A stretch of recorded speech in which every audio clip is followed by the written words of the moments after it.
Welcome to the course on Introduction to Industry 4.0. I'm Deshan, your instructor. Industry 4.0 is all about speed and agility.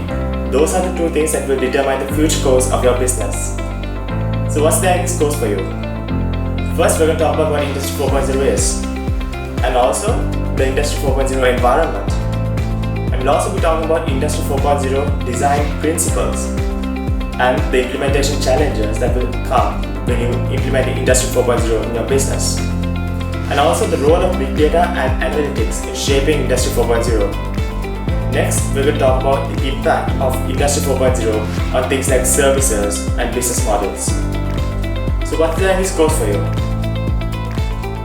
Well, first you'll be able to understand what Industry 4.0 is, and also how it evolved from a simple innovation known as spinning jenny to what it is today and the future.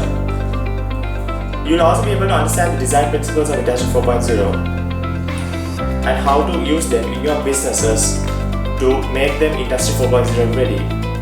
And also the implementation challenges of Industry 4.0, which includes like upskilling your workforce and enabling automation in your factories. And also the important role of big data and analytics and how it will help you to make proactive decisions in your business. And also to understand the impact of Industry 4.0 on IT security, business models, services, manufacturing, and product development. So what are you waiting for? Let's meet you in the first lecture.